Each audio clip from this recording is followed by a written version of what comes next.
Hello, Smart Money Tree podcast listeners. Welcome to this week's show. My name is Kirk Chisholm, and I'll be your host. And today I'm joined with Yossi Sheffi. How you doing today, Yossi? I'm doing great. Thank you very much for having me.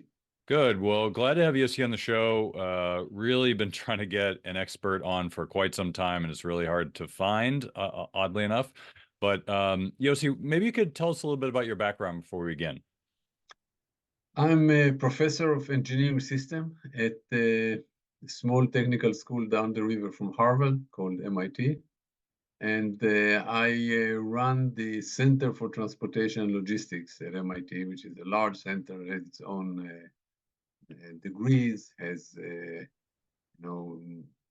large research volume, and lots of international connections.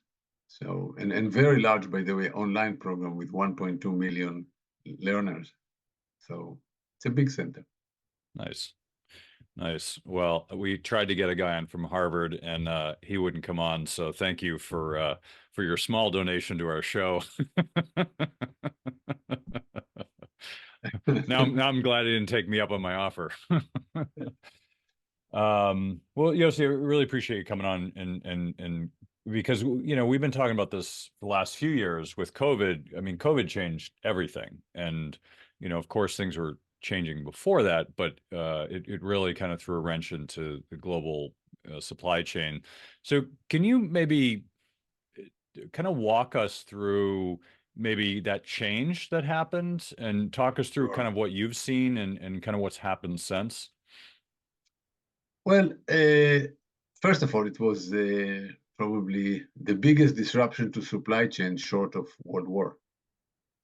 Because it was supply chains, since they are global and far-reaching and involve many players, are disrupted all the time, but not all at the same time. And this was a global disruption, and for manufacturing, for workers, for homes, for of course for supply chains. It turns out, so there are several misconceptions about it. And the first misconception is that it was a failure of supply chains. Well, turn out I thought it's exactly the opposite. Supply chain did not fail. Supply chain did not cause COVID-19. But on the other hand, a supply chain manager worked very well. I mean, take, for example, something important, food. Um, from one day to the next in March 2020, all restaurants were closed, all university was closed, all industry was closed. That's about half the food in the United States go to restaurants, universities, industrial centers, and all this food had to go to supermarket. However, the problem is that the machinery that packs the food, when it goes to, say, a restaurant, doesn't come in little packet that says how many calories are them and what's the salt content. Comes in huge 50-pound sacks.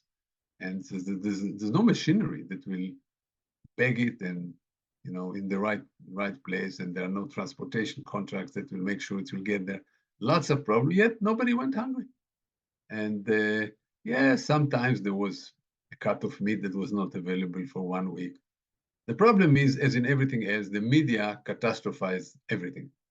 And for example, the Boston Globe, our local newspaper, as well as the New York Times, had a headline at one point, shortage of meat, there's no meat.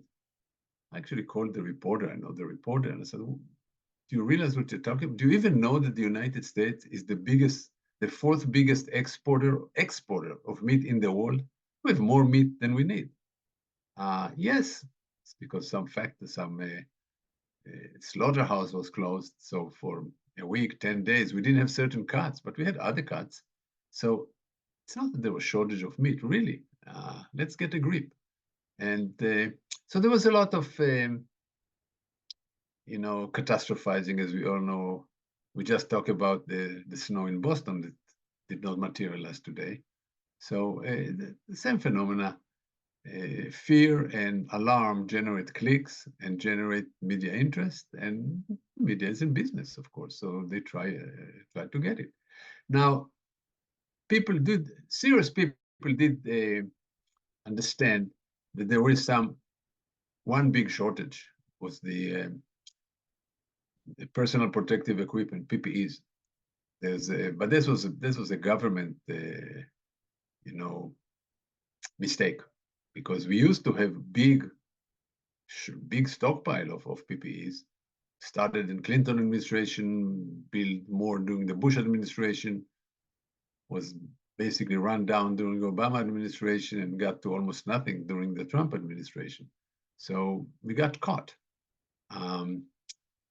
But so we now realize that there are certain things that we don't want to be dependent on other countries, like protective equipment, even though we're getting again into a situation of a shortage. The government gave lots of incentives for people to produce them locally, but now the incentives are gone and the Chinese are still manufacturing a lot cheaper. So the hospital has started to buy from China again. And just we are preparing the next problem. But at least now there are good stockpiles, central stockpiles. So if it doesn't last more than a month or two, we can withstand it, but who knows? Companies in general start thinking about, and the media is talking about a lot, moving out of China in particular. And the problem with this is that it's very hard, actually. And when everything's said and done, a lot more is said and done.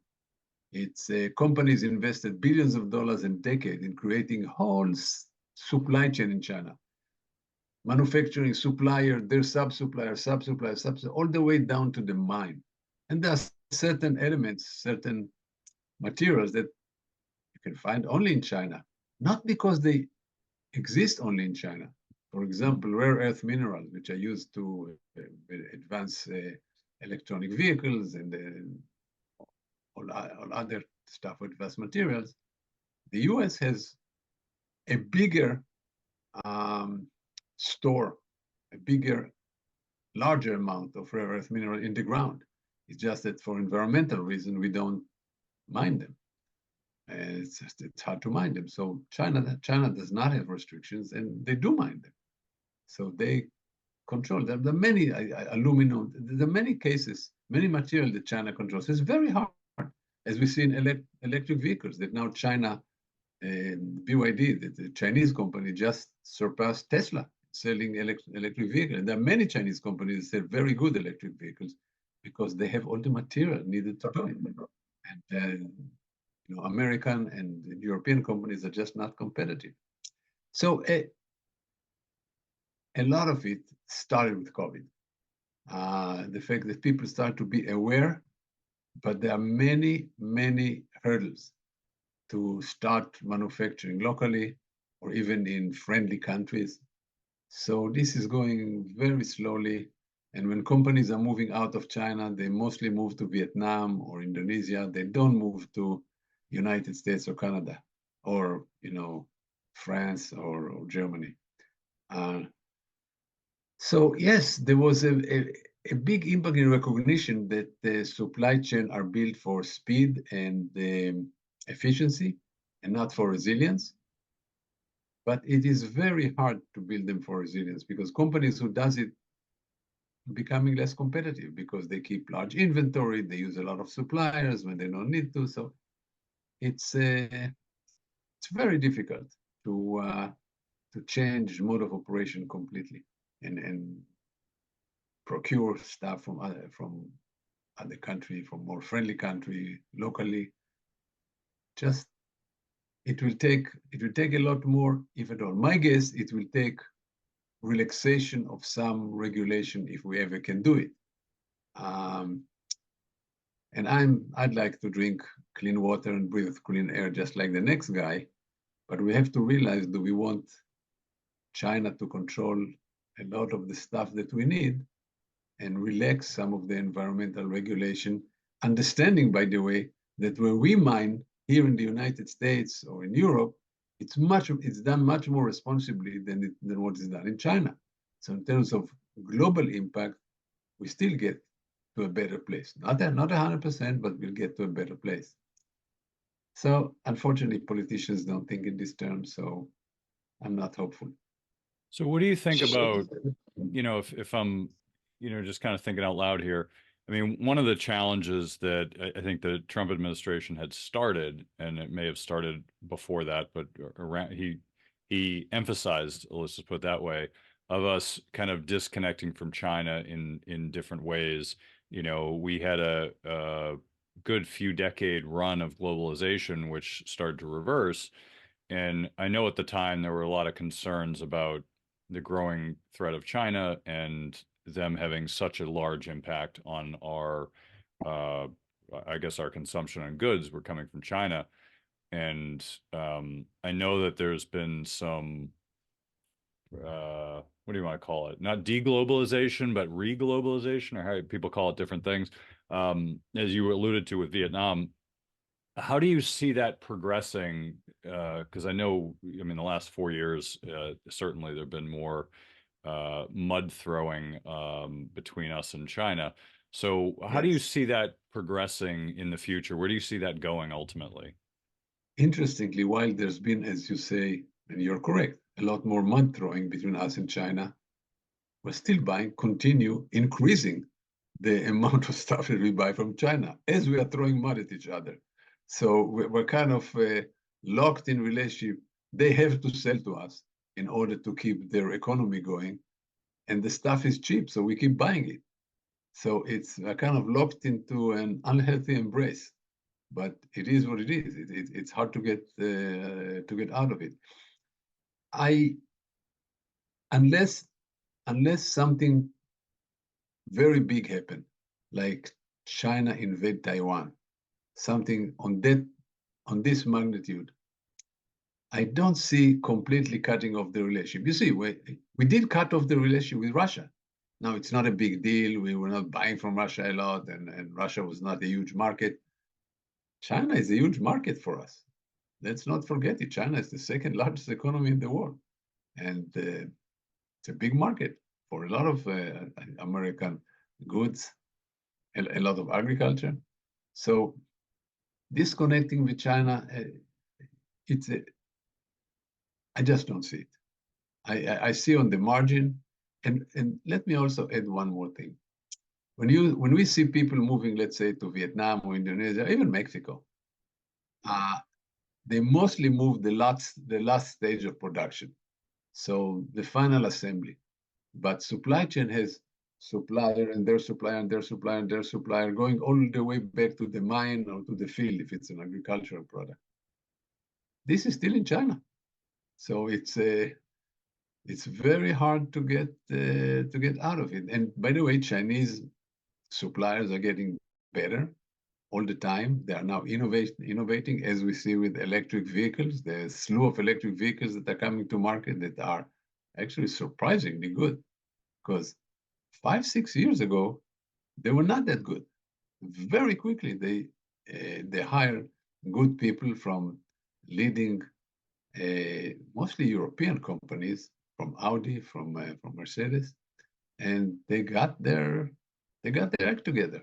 The cars are good and look good, so people are buying them. And in fact, Europe is of course very much afraid of it, is trying to put some tariffs now. We're talking about tariffs, which may create a trade war with China, a new trade war between Europe and China. We'll see how that goes. At the end, I think, and I hope I'm not mistaken, my hope is that the economic rationale will, at the end, rule. And we will all realize that trade is good for everybody.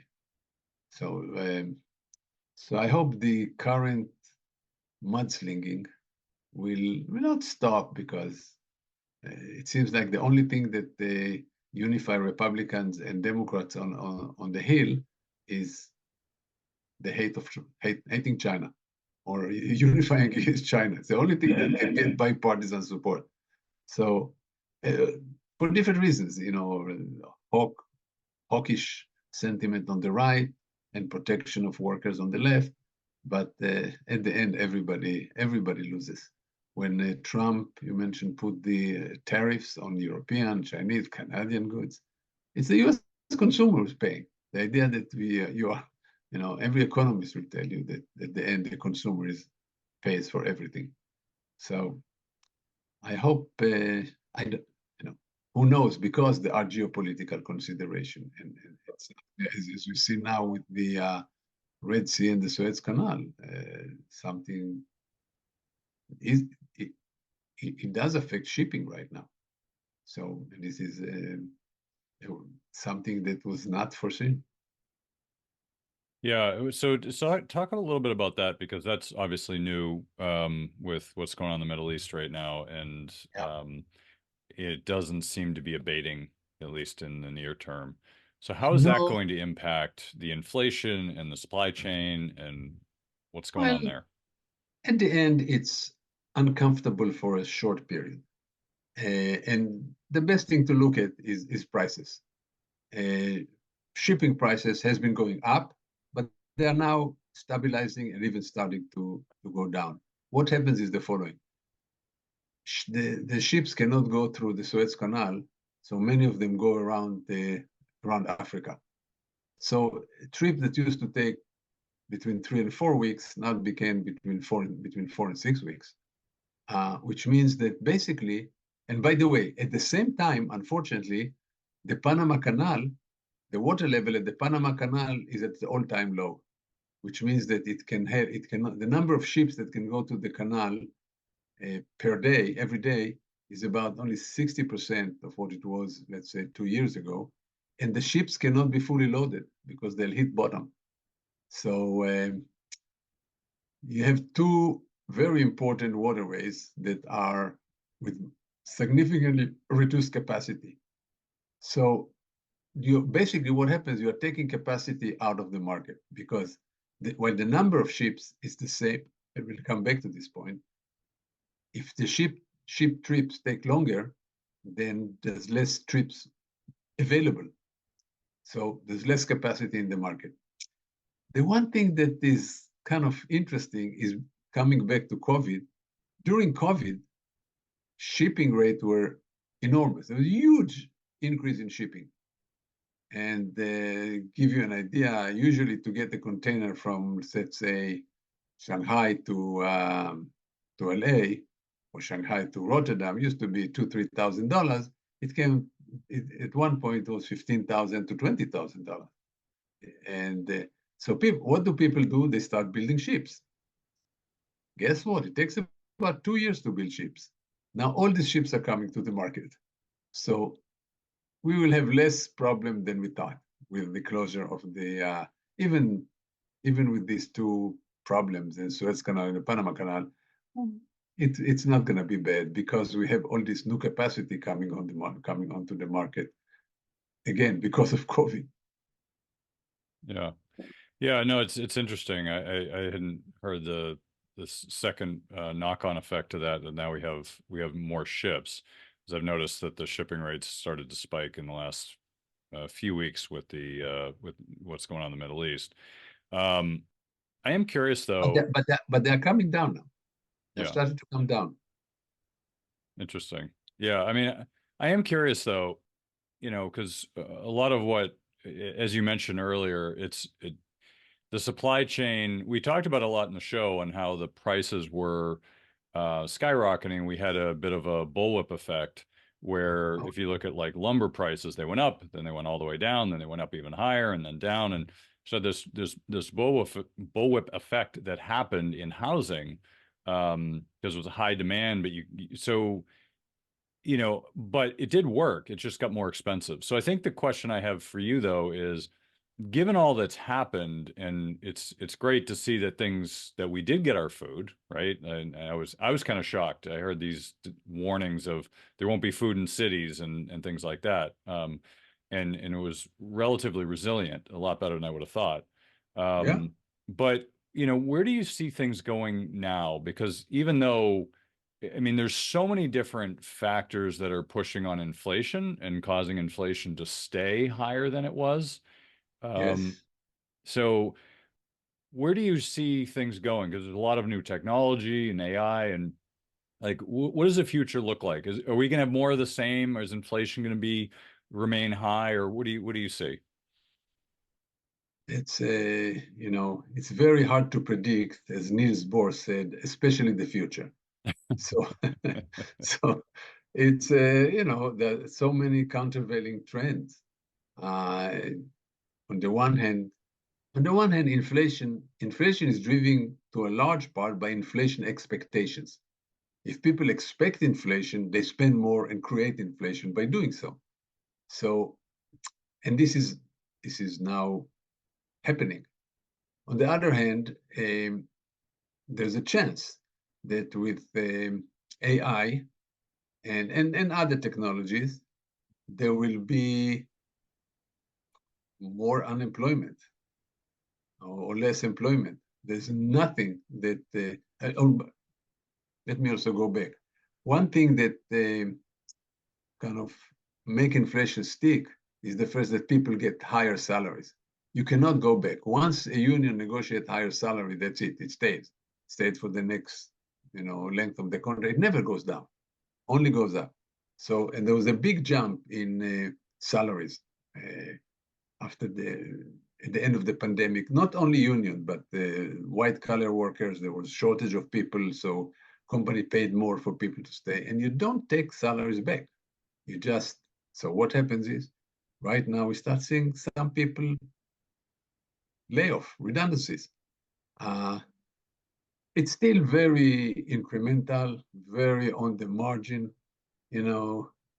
And again, we see a lot of catastrophizing in the newspapers, talking about UPS laying off 12,000 people. But UPS has almost half, 400,000 workers. 12,000 workers, that's the margin of error. I mean, it's not fundamental. So we see here and there people being laid off, but the market still, unemployment is very low, and the market absorbs all these layoffs. So the one thing that helps inflation is, of course, a good recession. And but it seems that the Fed, the Federal Reserve, was able to engineer what's called soft landing and get inflation slowly down. It is coming slowly down. It is the inflation that's coming down is inflation in goods. Part of the main reason is that a lot of the goods are still coming from China. So where there's salaries are still low and controlled. So, but you see inflation that's sticking in services in the United States. I don't know. I don't go to the hairdressers too often, as you can tell, but services are costing more. Everybody's raising prices. So and prices don't go down. So it sticks and people get used to it and people expect it. So unless the technology started really replacing people, which also takes a long time, it doesn't happen overnight. I'll give you an example. People say, oh, lose jobs because of AI, generative AI, God knows what. In 1890, 1892, AT&T invented the automatic telephone exchange. Until then, there were people, women usually telephone exchange, sticking stuff in hole and talking to people and connecting people. But by 1950, there were still 350,000 telephone operators in the United States. Only by 1980, 9 decades later, the profession really disappeared. So it takes a long time for things to really disappear. And their profession disappear. We don't have any more elevator operators. There are things that disappear. But for the most part, things change. People do different jobs, not those jobs. Tasks are organizing differently. Jobs are organizing differently. I think that's what will happen now with technology. But that's the countervailing trend to inflation kind of feeding on itself. So we'll see. So with AI, it's interesting. I mean, that's obviously a big trend now. And where do you, it was only a year ago, right? A year and almost a year and a half that really AI became more public. in the public realm where people actually heard about it and saw it. And I know there was this big thought process that technology would steal the logic part of our brain jobs, right? Like number crunchers, technology, that sort of thing. Yeah, and yet it's done the opposite. Like AI has taken the creative jobs, right? Or it's starting to winnow that. So where do you see that? You're talking about technology kind of taking jobs, and I think there's a big push in Silicon Valley for UBI as a way to take care of people when the jobs take care of them. And it seems this is, What do you mean by UBI? universal basic income. Oh, sure. So the idea that they're coming up with, they see the prevailing trend of technology is going to take a lot of jobs. And for example, you take like McDonald's, right? They're like, well, we have minimum wage. It's going to be $30 an hour. It's like, well, we're not going to hire anybody. We'll just have computers do the jobs now because computers are cheaper. They don't complain. They don't want to raise. Like at some point we hit that barrier where it's like, actually, technology is better than humans. So, which creates they're trying to come up. The UBI was their attempt to try to come up with a solution for unemployed people. So you talked about it's going to take longer. Like, where do you see that trend, that curve going? Like, how long do you think it's going to take before it becomes an actual issue of the state of technology taking too many jobs? First of all, I'm not sure it will become an issue. Okay. It may, but we are in the fourth industrial revolution.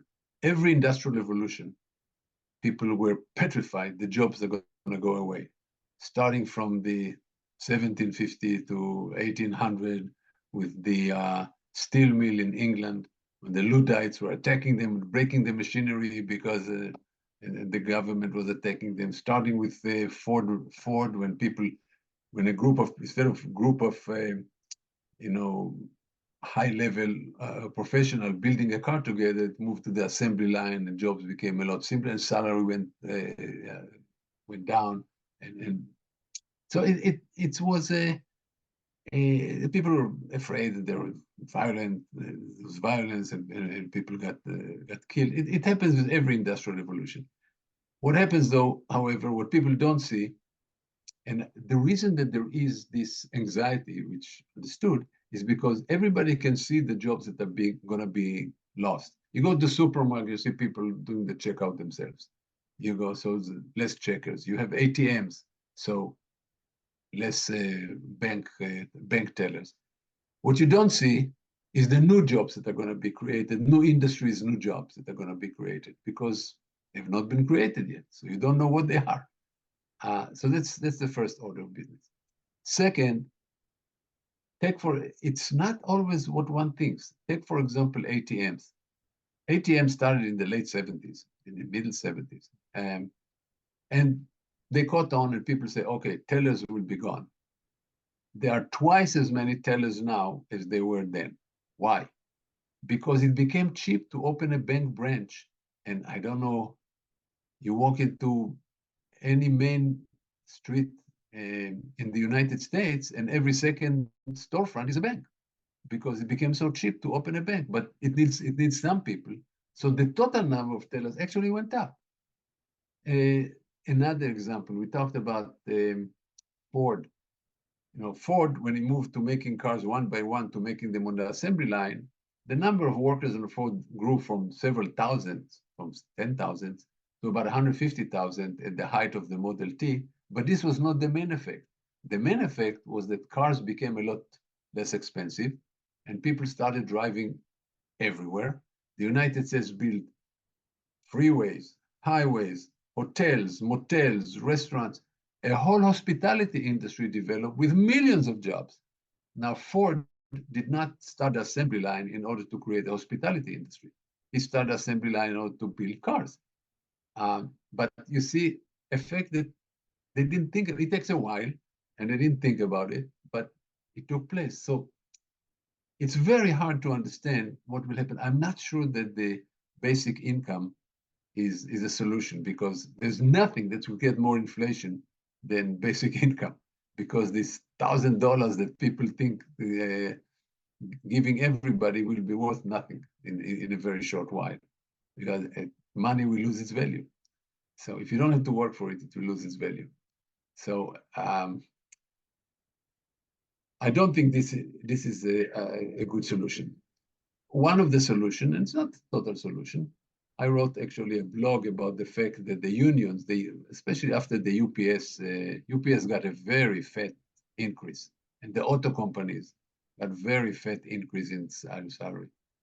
And I had a letter to, kind of a blog, it was a letter to the union, say, you guys are negotiating the wrong things. Because I understand negotiating for higher salary and pensions and better working conditions, that's great. But all these are short term. Right now, you have some leverage. You should negotiate for making sure that you are part of the new technology, land, lay of the land. You should make sure that your company upgrades your skills. You should make sure that this should be number one in your contract, that there's skill upgrading, there's training for other job. As more technology is introduced, you are part of it. That's what you should be negotiating. So you are not going to be laid off, and 20-year-old who are more technology savvy will be hired instead of you. But make sure that you are upgraded and with it all the time. Well, not that create a big impression, but at least I thought that this is part of the solution. And I also suggested that there are people who are, all these gig workers and small businesses workers who cannot afford to do it or don't know how to do it. The government should do it. There's a role for government in retraining people to deal with technology. So I'm not sure, and let's also make sure that it's not going to be total. Some jobs, especially information system jobs, will be some, take a hit. But information systems, some managerial jobs, coordination jobs may take a hit. But there's not going to be AI that's going to fix the plumbing in your place, or give you a haircut. So it's a lot of the services still be there. Maybe more people will go there, and there is a shortage in all these services, especially things like plumbers and construction workers. We talk about autonomous trucking, for example, but even there, I don't think jobs will be lost. Jobs will change because the drivers will sit in some air-conditioned basement and look and monitor what the truck is doing on the road. And then the truck will go to some truck stops because it cannot go all the way into the city, not autonomous trucks. So there'll be lots more truck stops all along the highways when a city tractor will come, connect to the autonomous trailer and bring it to the stores, to the warehouse, whatever. But there'll be a lot more of this truck stop when this autonomous vehicle will have to be maintained and serviced and gassed, whatever. So I'm not sure that when people talk about job loss, that there'll be, I think, less than people think. Just to give you one data point, in 2013, Oxford University had a big study on technology and jobs, and they concluded that 37% of the jobs in the US will be gone by 2023. 2023 was last year. It was the lowest unemployment on record. So again, coming back to Neil Bohr's, forecasting is difficult, especially the future. And there are many reasons why technology does not, it's not move fast, move very fast, but it's not adapted that fast. Think about autonomous, perfect example, autonomous airliner. A 787 today or A350 Airbus is basically a drone. It can fly by itself. Not too many people will go in a, metal tube that flies at 35,000 feet in the air over the Atlantic with no pilot on board. So there's also social acceptance, and will people accept autonomous huge truck running on the highway without a driver there, right behind them? We'll see. So a lot of it has to do with social acceptance and how people feel comfortable with the technology. And some of it come, but it takes time, and it's time to adopt and develop new industry and new jobs. So I'm not as pessimistic. Now, let me just make one comment about it. I am worried about the capability of generative AI to make fakes, whether it's fake news, an avatar that look very real, and or voices that sound like somebody else. That's something that we'll have to think about very carefully. Well, it's funny. And we're going to wrap it up here in a minute, but it's funny because if you look at the media industry, right, it's been in a death spiral for a while now. And, and it's people stopped trusting the news because they started to clickbait people because they had Yeah. to make money. And so they've created their own destruction by having poor quality Yes. news, firing all of the investigative reporters, and Yes. hiring kids out of college that don't know what they're doing and just getting clickbait. Absolutely. It's unfortunate, and that's not changing anytime soon. And so I think people have grown to mistrust the media quite a bit.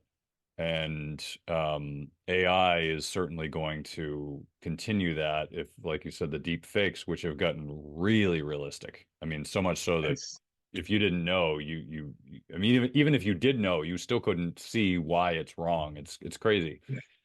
So I'm Yes. curious, and if you want to talk about it, we got a few more minutes. We got to wrap it up, but I am curious where that's going to go. But any final thoughts as we kind of wrap it up here? Look, I'm as worried about democracy and citizen participation. And by the way, I was depressed for a while about the death spiral of the media. Really, because that's people worry about the Trump or the left or democracy. The fact that we don't have trusted media, this is the death knell of democracy. The fact that we don't trust, there's no Walter Cronkite who will tell us, and that's how it is. And we all believe that that's how things are. Just doesn't exist anymore, not even close. So this is worrisome. However, in terms of jobs and technology, I think the future is a lot brighter than people think. And we will create a lot of efficiency, but there'll be a lot of new jobs and new tasks for people to do. So I covered some of these issues in my latest book called The Magic Conveyor Belt. The subtitle is Supply Chain AI and the Future Technology, Supply Chain AI and the Future of Work. So if you're interested in this, go to Amazon and look for my name. You'll find this and many other books that I wrote. Great. Well, Yossi, I really appreciate you coming to the show and sharing your wisdom with us. I'm sure we'll have you back in the future because the supply chain is not going to stop changing, and neither is technology. So, love to have you Yeah. back. But thank you for sharing your wisdom with us today. Thank you for having me. Have a good day. Hey, Doug, did you hear? We're giving away free money. Well, I'll tell you about it in a minute. But before I do, there's a saying in the mining community, well, precious metals mining, that is. The saying is that if you want the best deals, you have to be in the room. Now, you're probably thinking, what does it mean to be in the room? Well, I'll tell you. Being in the room means that you're on the short list of people who get invited to be a part of the best deals. These are the deals that most investors will never have access to. You mean like IPOs? Nope, IPOs are chump change. Those are for retail investors, small potatoes. That's nothing compared to these deals. These deals would have you salivating to get access to them. Once you know they exist, you will never look at investing the same way again. I almost don't want to even tell you that they exist because it will ruin your thinking of how the investing world really works. Now, you might be excited that these deals exist, but you only have access to the deals if you're an insider, or in the room as they call it. Now, as loyal listeners to the show, I'm going to give you a chance to be in the room. Money Tree Investing Podcast has created the Insiders Club. This is a community of our show's members who are loyal listeners of the show and want to get more out of their investing experience. Being a part of the Insiders Club gives you insider status for upcoming events and webinars, discounts, free stuff and books, and influence on the future direction of the show. This is a great opportunity to join us as we expand our content and services. Oh, and did I mention free money? Yes, in the next few weeks, I'll be giving away free money to our members of the Insiders Club as my appreciation for listening to the show. Now, there's no cost to join the Insiders Club. Just go to moneytreepodcast.com/free money today to join the community. That's www.moneytreepodcast.com/free money. I hope to see you in the room.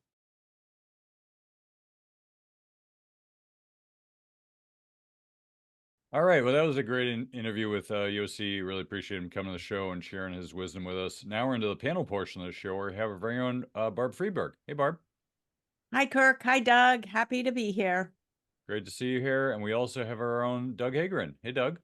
I'm always impressed, Kirk, how you I think you do this subconsciously, but you unconsciously, but you go in alphabetical order between us, which I love. So, Barb always gets the glory of the first introduction, which she deserves. But thanks for having me again. Yes, that's why we do it, Doug. All right, we'll get into the panel portion. So this is a great interview with Yossi. Really appreciate his wisdom. We've been trying to get a supply chain expert on the show for a while, and for whatever reason, they're just hard to come by, or at least maybe more popular during the COVID era. But Barb, what were some of your takeaways from the interview? Supply chain management really came into focus during COVID when, we went in the store and there was like no toilet paper, and all of a sudden it mattered. Really, up until then, who even gave it a second thought? And I think what it's telling you is how interdependent we are globally on, people, countries, suppliers that we don't even think about, and how that impacts our economy and how that impacts pricing. And so I thought that was an interesting take, and also was filled with advice for us as investors and consumers, which is that's a component of a company that if they don't have a good supply chain, then they're going to have a problem should there be another event that disrupts the supply chain. Yeah, no, I totally agree. Doug, what are some of your thoughts? Well, I think it comes back at what Barb said. I thought I liked. It comes back to the same thing we talk about in financial planning all the time: is prepare for the certainty of uncertainty, right? And you got very quickly when we went through the shutdowns and the supply chain disruption, we found out very quickly who was prepared for the certainty of uncertainty. There are companies out there that still had the means to produce here in the United States, and they were very quickly became dominant players in the ability to be able to produce what was needed during that period of time. But it's interesting too. It reminds me of the psychology of people is the short-term memories, because some of the same companies now tended to be a little bit more expensive. He talked about how everybody's going back to China already, but then these were the same customers that were frustrated with getting their stuff then. It also made me think about regulation, because one of the biggest things that I took away from it is it's not just about the actual interruption of the supply chain. The question is, could we get stuff? Yes, we could. But how we got it and who it was intended for, that's where regulations come in. And those regulations can make things very, very difficult. And those can affect investing and decisions and things like that. He talked about mining. Barb, you talked about TP, toilet paper or food. It's like, it's one thing to send stuff to the restaurants. It's another in commercial buildings, but it's another thing to have to repackage it, reformulate it for the retail good. And then now all of a sudden there's all these restrictions and things like nutrition labels and such that have to come into play. So it's not always the fact that the goods aren't there. It's, are they there in the format that is able to be produced and distributed in ways that continue to be, legally able to be accessed. I mean, again, one of the things that made me think of is, geez, if you're going to shut everything down during COVID, maybe loosening some of the restrictions so that they could redirect that supply chain. But of course, just like he talked about with salaries staying up, once regulations are in place, unfortunately, they stay up too, which, that's a whole different topic for watch what you ask for when it comes to regulation. Yeah, I thought one of the topics that I found interesting, and I found a lot of this interesting, because we have our opinions as participants in COVID, right? Like we all participated in just the experience of what happened. And what I found interesting is before that, I was hearing a lot of squawking from the perma bears and the end of the world types that were saying, well, our supply chain is so fragile that any sort of hiccup would cause people in the cities to starve. And I hadn't really thought back to that comment until he made it, which was actually the supply chain was pretty good. And surprisingly, like there were some substitutions for sure, different cut of meat or things like that, which we certainly saw. Like, oh, there's no meat today, but there's no beef, but there's chicken. There's no salmon, but there's cod or whatever it is. Like there was substitutions for sure.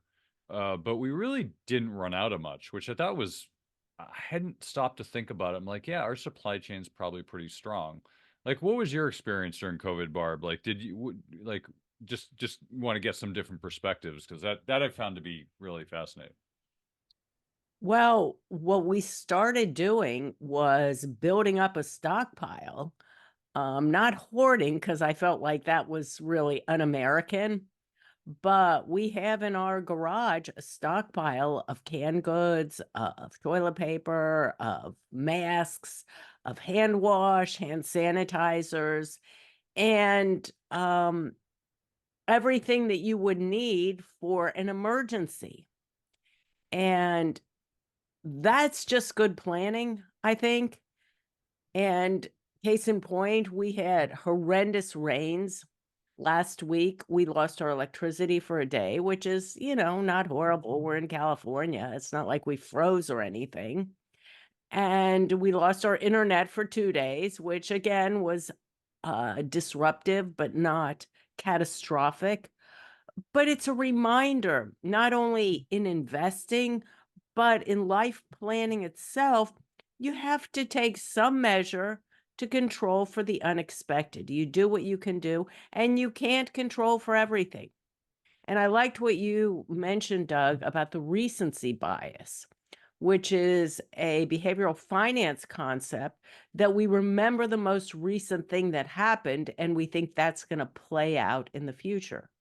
And in both investing and in life, it's really, there's no correlation between what just happened and what's going to happen tomorrow.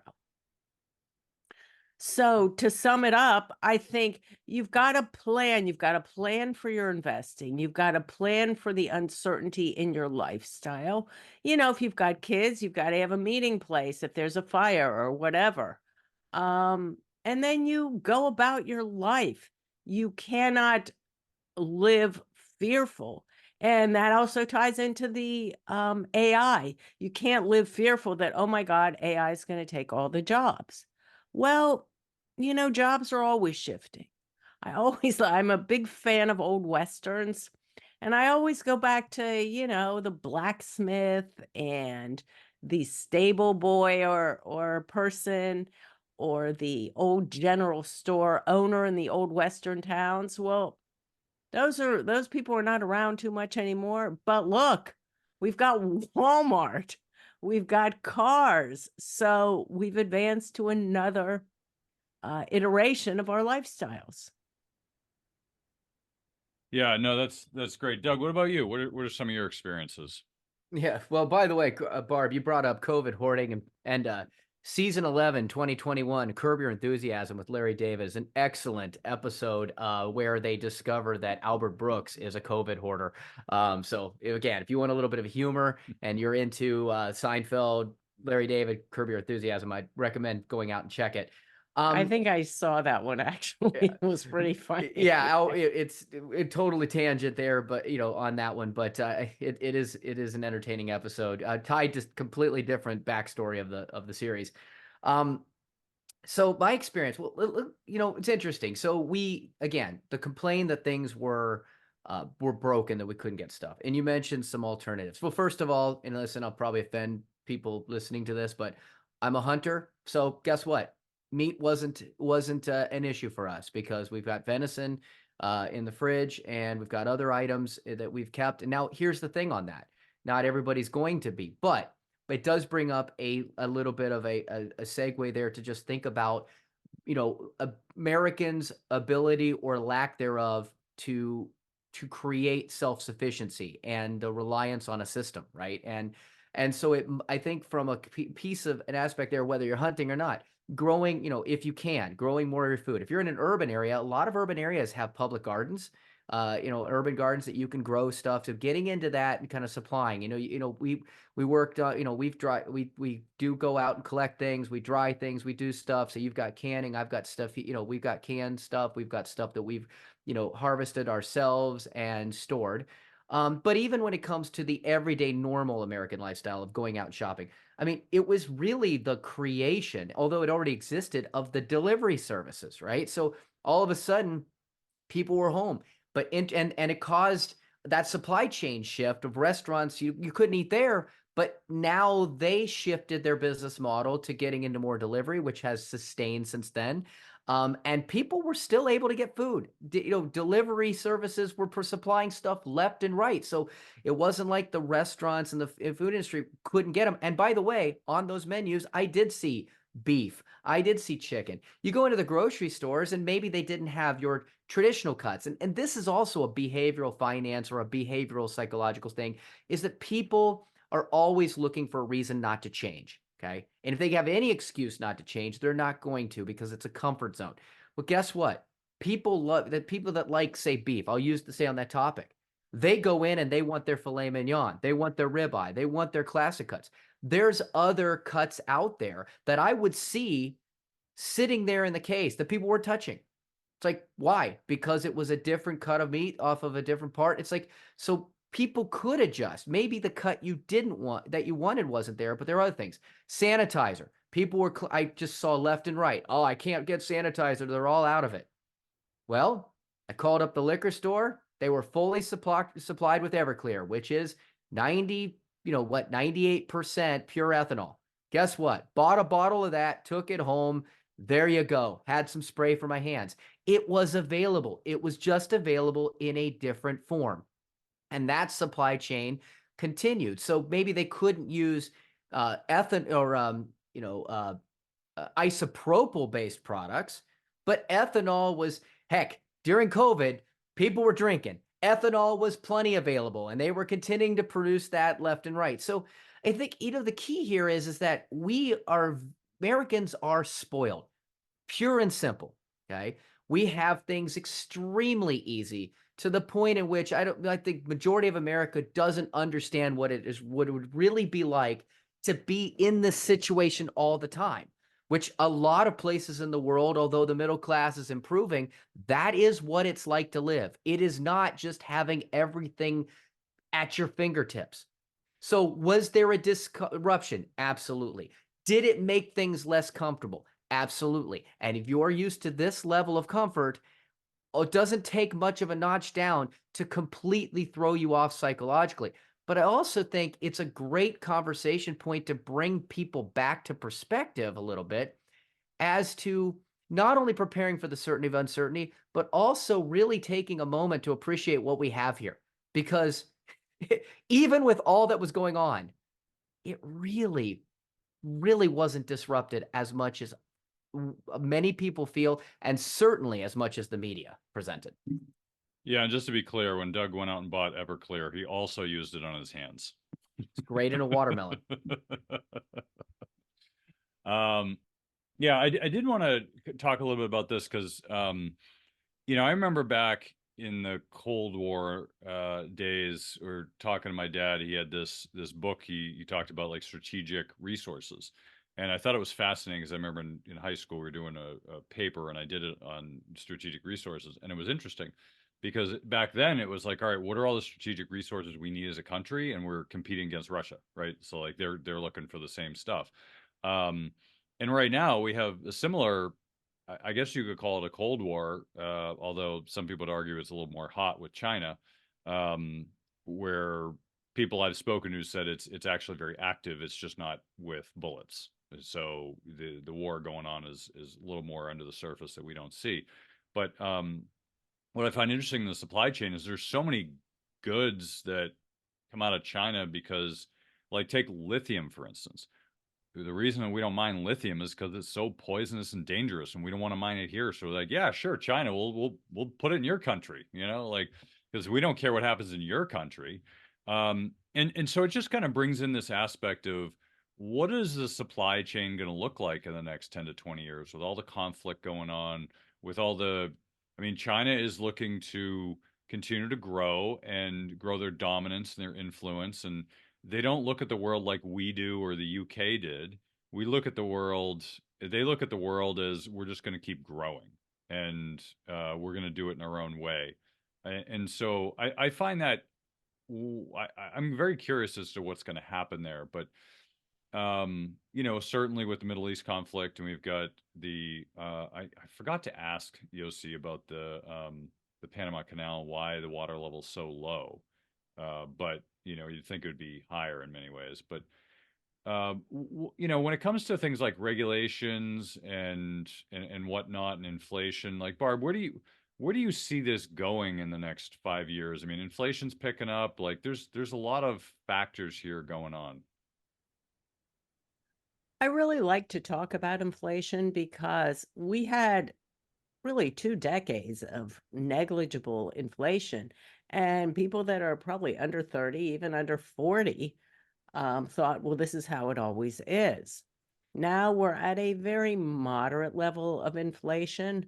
Of course, it feels devastating after having 2 decades of literally no inflation, but a certain degree of low inflation helps the economy grow. And so it's not all bad. And if you're going to pay higher prices, well, commensurate with that is you're going to get higher wages. And so it's just part of our economic society. And the Federal Reserve is charged with keeping inflation low. And they've done a pretty good job raising interest rates to lower inflation recently. And they try and manage it, but you have to be prepared for the uncertainty of inflation, of prices going up and down, of different trends. I have to throw this out. When I was growing up in the 60s and late 50s, we had my dad built a bomb shelter in our basement. And that was to protect us from the nuclear war that was going to come from Russia. And it's just an iteration, a new iteration of the same thing, is that there's always going to be some sort of external fears.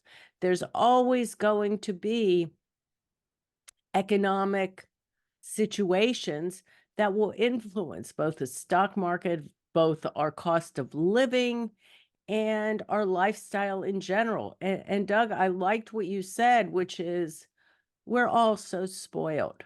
We are so freaking spoiled. We can go to McDonald's and get a very nice set of 2 hamburgers for $5. That is like so accessible, so cheap that I think we need to kind of accept that we cannot control inflation. We don't know the future. And I liked how Yossi mentioned that. Nobody knows what the future is going to be. You prepare the best you can. And so that's pretty much all I have to say on that is you need to stop whining and you just do what you can. And the rest is you just go with it. And if you're worried about, rising costs and that sort of thing, maybe you need to get a side hustle, another job to help kind of boost your income, drive for Uber a couple of hours a week. There's always going to be something. Yeah, that's gonna be the quote for this week. Barb says, "Stop whining." This is great, Barb. Appreciate it. So Doug, he also mentioned about unions in there, which I thought was an interesting side piece for the supply chain, and I think it's, the union piece is certainly a very hot button area, the right versus the left and politically, but it has played a big part of the supply chain. Even back in 2008, there was a period where we were talking about that when basically the car companies were bailed out by Obama, who skewered contract law, which is a whole nother, a problem in of itself. But they certainly still have a lot of power in this country, and they do have an impact on prices in the supply chain. So I don't know, what were some of your thoughts on that? Well, I think, in general, it is extremely politically, polarizing. And I have family members who have been in companies where they have been part of unions and have been extremely happy with what the union has been able to provide for them, in terms of being able to negotiate better work conditions and better pay that individually as an everyday employee they would not have the means to do it. It's like anything. It's kind of what we talk about in small business versus large business. Why is it the majority of majority of policy out there is helping, tends to help large business? They have a lot more money to lobby than small businesses. If small business can figure out how to organize for once in their life, and they're going to have more ability to have that lobbying power to get power, to get things in their favor. So there's advantages that have come out in terms of standard of living from unions. If you go back to historically to where many of those conditions were back in the past and what that's been able to transform. Now, on the other hand, there's the controversial side of that too, and the politics involved, and where the money goes and the focus of these groups, et cetera. So again, understanding that it's in setting up that I understand it's a very polarizing discussion. I think the challenge, and he kind of talked more. He didn't just talk about unions. He just talked about wage increases and things like that. It happened during COVID and have continued to. I mean, we have such a low unemployment right now that he's talking about small layoffs leading to wow, out of UPS is 50 500,000 employees or whatever it is, they lay off 12,000. It's a drop in the bucket. And those 12,000 are being reabsorbed right now very quickly because other companies have these major openings. I think the issue with it is an unfortunate, it's not really a union-based thing, although maybe because of their power, it was the timing.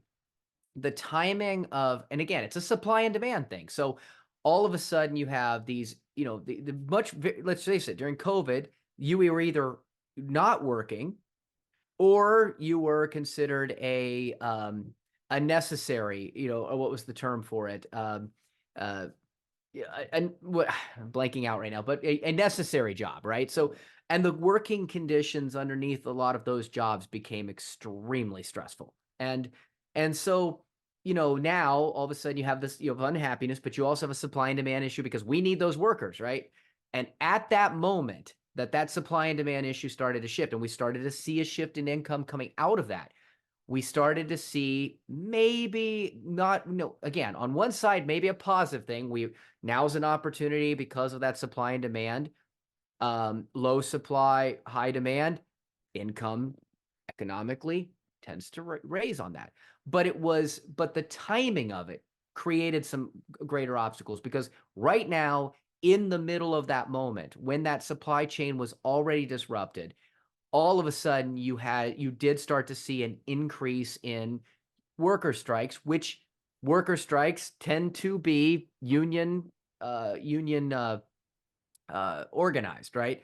So now you're already having difficult getting these things, and the groups that would produce them, whether that was at the the meat processing plants or whether it was the airlines and some of the demands that were going on there, because we've seen this, the airline prices have gone up, and all of a sudden we're seeing union strikes that are being tossed out there, asking for double the wages, right? And we saw this with UPS and and a handful of others, that all of a sudden they wanted to double the wages going on. And so we're having trouble. Again, we're relying more on things being shipped, both personally and commercially.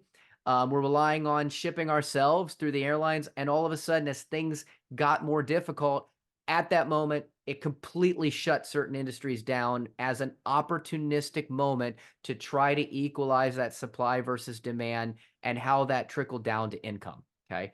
So I don't see it as a negative per se, because if it is those types of situations that do drive up the income. I like that better than minimum wages. I mean, a minimum wage is a forced income on everybody. And again, I know that's controversial, but it's not necessarily supply and demand driven. In these situations, it is supply and demand driven. We need the workers. We don't have enough of them. Guess what? You're going to have to pay more to get that. And we've seen that trickle. So there's a positive there, especially for the people in those industry, because they're in high demand. But the timing in which some of those things occurred was taking advantage of the situation, which ultimately there is a negative effect from that as well, because it was a known ability to stall and exacerbate a problem that we already have, and that becomes a political decision involved. So there's pros and cons of those two things. And I think I'm gonna pause and send it back to you, but that does lead me into a quick thought I have on universal basic income, which you touched on, but we can come back to that. Yeah, it's interesting. I mean, the politics I always find interesting about a lot of these issues, because frequently, and this gets into what Yossi and I talked about, was the media. You can't trust the media. They exacerbate everything, and that's the problem. Is they are the fuel that is thrown on the fire. It's kind of like yelling fire. The media is like yelling fire in a movie theater, right? It's like saying there's a bank run. It's like saying that there's we're running out of hand sanitizer. Like, the media does this all the time, and it causes these problems. If they didn't say that, we'd have fewer problems, right? Like, you don't have you don't have these you don't have hoarding if people aren't saying, "Oh, we're gonna run out." Like, there's no hoarding. People would just go about their business. You talked about it being un-American on the show earlier. It's generally, people are pretty good about watching out for other people. But the interesting thing about, like, the unions and the minimum wage and that issue, it's rarely about, should we solve this problem? Like, the left and the right don't disagree if we should solve this problem and find a better way. What they disagree about is the solution. So frequently people say, well, we need to raise the minimum wage. But anybody who's had even a semester of economics knows that's dumb, because all you're doing is just raising the water level, right? Everyone, minimum wage raises, so everyone's salary goes up. So you're still at the bottom of the barrel. You haven't gained anything by raising minimum wage, but it helps politicians get reelected. That's the reality. And you could say, well, I know, but you need to take care of the poor people. Agreed. Everyone agrees that we should take care of people who can't take care of themselves in one way or the other. I think as a society, we've all come to that conclusion, that that's a good thing. But how to go about it is different, right? So, like, the unions, I remember in 2008 when the auto companies basically went bankrupt, and Obama bailed them out and gave them all the equity in the company. And I didn't agree with this solution, because he basically tore up contract law, and bondholders kind of got the shaft. But you start to compare. What I liked about that period is actually people took a deep dive into, like, U.S. companies versus, like, Japanese companies. Huge difference in price. Like, and I'm just off the top of my head, I could be wrong, but, like, U.S. auto workers are making 120,000, Japanese auto workers are making like 80,000, as an example. Like, it was that big of a difference. And I was looking at this, I'm like, well, there's part of the problem. And it's not saying that they're getting paid too much. It's just saying that there's a discrepancy that we're building into the system that makes it uncompetitive, right, for us to sell cars compared to other countries. But there's something broken in the system. And I want to be clear, I'm not saying it's the workers or that they're not getting paid enough. It's just there's something in the system that's broken.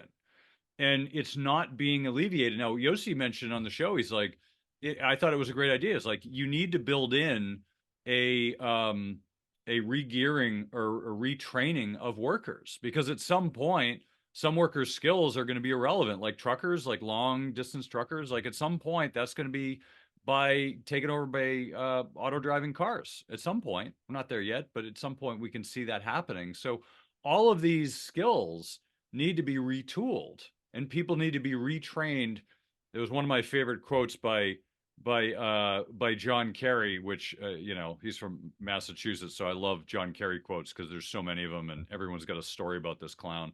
I don't know how he even decided to run for president. He's such a clown. But anyway, like he had this quote, and it was like the oil workers were getting laid off because prices were low. I think it was like 2017. He's like, yeah, they should all just retrain and become solar panel experts, trying to like get into the global warming thing. I was like, you're such an a-hole. Like, why would you say that? Like, oh yeah, I'm just gonna go learn a new trade tomorrow and just go get a new job tomorrow. Like, there's no infrastructure, there's no training. Like, it's just such a flip thing to say. It's a typical John Kerry quote.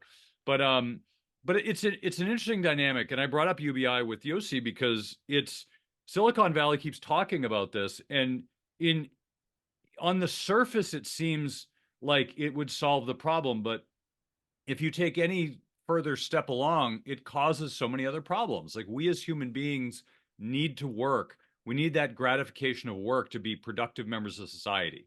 And yes, I know some people can't work for various reasons. And if that's what's going through your head, then you're not a part of the conversation. What I'm talking about are normal people that need to be productive members of society. Everybody does, in one way, shape, or form. Even people who can't work, they still need to be productive members of society. So as human beings, we need that.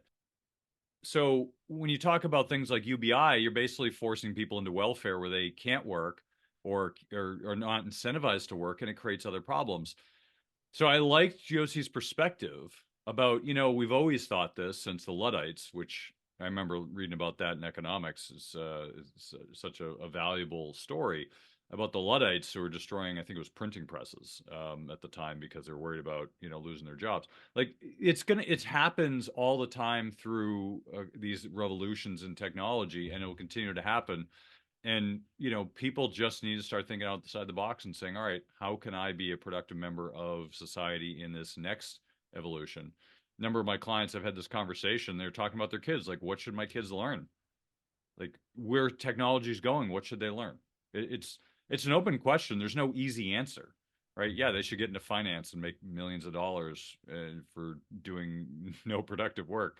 But like, where are engineers? Where are all these people that are needed in society, because there's no draw, because you can make, bazillion dollars in finance. So it draws away all the engineers. I mean, these are structural problems that we need to address as a society that are not being met because everyone's worried about what's on the media and the soapbox for the politicians. They're not actually being addressed. It's unfortunate, but it'll take a crisis probably to address them. But as we wrap it up here, Barb, final thoughts from you. I think you just want to prepare for the future as much as you can in any way you think is appropriate for yourself and your family. You need to keep aware of societal trends, and then build up a cushion. Have an emergency fund so that you can handle whatever comes your way. So I am Barbara Friedberg. You can find me at Barbara Friedberg Personal Finance. Thanks for coming on, Barb. Doug, final thoughts from you. Okay, yeah, got a couple things. So it's interesting when you brought up the retraining. This was probably back 2000-ish. Yeah, I'm thinking about 2000, between 2000 and 2005. I actually had a gentleman, because a family was involved with IT consulting and and business consulting. And one of the consultants was working on something. It makes me want to go back and double check how he's done. But he actually was talking then about how we were obviously outsourcing things to other countries to try to get inexpensive labor. And he was talking about, he wanted to set up something to retrain rural workers in the United States to be able to be more tech savvy and stuff like this. Because we have an incredible amount of people here in the United States who want to learn, that just aren't exposed to the training and opportunities to be able to give them the same And economically, they will work for less money because they live in areas outside the cities where that standard of living is much more economical for business. So I know this has been something that's been going on in the thought of back of heads of retraining and technology and being current for a long, long time. You also, also I was thinking about just a conversation I've had with my wife a couple of times when she was working in a bank in high school or college, and they brought the first ATM in, and the disruption that had on the bank tellers, because they were like, oh, what does this mean? And a couple of them were like, it means that you're going to lose your job eventually. And look what's happened. Bank tellers, I mean, now maybe they're one working at any time you go in. So there is, it does make certain jobs obsolete, but at the same time, it creates new doors and new openings. The question is, can and will humans, and specifically for this conversation, Americans, adapt to that? Okay. He talked a little bit. I just want to touch on that, the universal basic income. And a lot of people are out there saying that this is something that we're going to need. Well, it kind of comes back to that, a little bit to that minimum wage. If you're still at the bottom, but you've raised the income of everybody, everything else goes up. And we saw a microcosm of exactly what universal basic income could look like during COVID, right? I don't think people realize that enough, because that's what PPP and the extended unemployment and all of those different policies that basically injected massive M2 money into the system that we are still reeling from overall with regards to the inflation that we had. That was also part of the bullwhip effect, but also just because everybody had money, but the supply didn't go up. Okay. So if we saw what happened, you inject people with money, the more money people have against an equal amount or unrising level of production, you're going to have inflation. And that's what UBI likely would lead us to. And he touched on that. The last thing, which is the perfect segue to end on this, is you talked about that retraining. What should kids learn? That's where it comes to me. So I'm a founder of Pro College Planners. Okay? That's one of the first things we work with families is, here's the thing. Everybody wants to just work in fun jobs. Okay. And there are fun jobs out there, but a lot of fun jobs aren't necessarily going to be the greatest economic opportunity out there for both the economy and both personal and macro economies. So people are out there saying, well, I want to do something fun. There is an incredible amount of wealth, and the majority of wealth that has been created in the history of the United States and the world economy through boring things. Okay. Waste management still makes a ton of money dealing with trash. So, part of this process, and again, what we work on with families is, let's figure out what the skill set is that matches the student, what their likes and dislikes are, what kind of money they can make, what kind of job trends are happening, is what they're happy to be. Do they want to be an architect when the architect industry has become disrupted significantly and still struggling to recover?